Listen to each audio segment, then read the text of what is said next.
Friends, அஸ்ஸலாமு அலைக்கும். Welcome to Sharmila kitchen.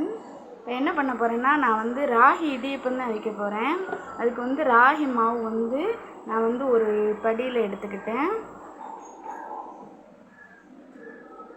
இப்போ வந்து நான் இடியப்ப சட்டிலாம் நல்லா தண்ணியை கொதிக்க வச்சுருக்கிறேன். அப்படியே வந்து நான் தேவையான அளவு வந்து உப்பு சேர்த்துக்கிறேன். உப்பு சேர்த்து நல்லா கிளறி விட்டுக்குங்க. கொதிக்கிற சுடுதண்ணியை அள்ளி அந்த மாவோடு சேர்த்துக்கோங்க. மாவை ரொம்ப தண்ணி ஊற்றிடாமல் லைட்டாக ஊற்றி இந்த மாதிரி கிண்டிக்குங்க.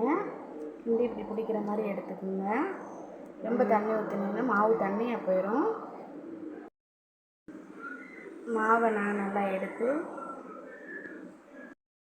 எடுத்து உருண்டை பிடிச்சிக்கிட்டு நான் வந்து இதில் வச்சு புழிஞ்சு வச்சுருக்கிறேன்.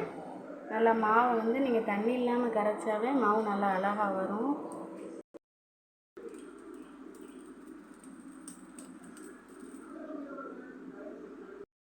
அவ்வளோதான் ஃப்ரெண்ட்ஸ், ராகி இடியப்பம் வந்து ரெடி ஆகிடுச்சு. நீங்கள் சேவ் பண்ணி வச்சுக்கிட்டு சாப்பிட்லாம். அவ்வளோதான் ஃப்ரெண்ட்ஸ், ராகி இடியப்பம் ரெடி ஆகிடுச்சு. வந்து இட்லி தோசைக்கு பதிலாக கண்டிப்பாக இதை வீட்டில் ட்ரை பண்ணி பாருங்கள். இது நல்லா டேஸ்டியாகவும் இருக்கும், ஹெல்த்தியாகவும் இருக்கும்.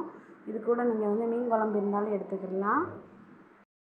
லாஸ்ட்டாக ஒரு குட்டி உருண்டை வந்துச்சு, அதில் தான் இதை வந்து ஒரு ரவுண்டு தான் வந்துச்சு. நல்லா பிடிச்சிருந்தா லைக் பண்ணுங்கள், ஷேர் பண்ணுங்கள், மறக்காமல் சப்ஸ்கிரைப் பண்ணிடுங்க.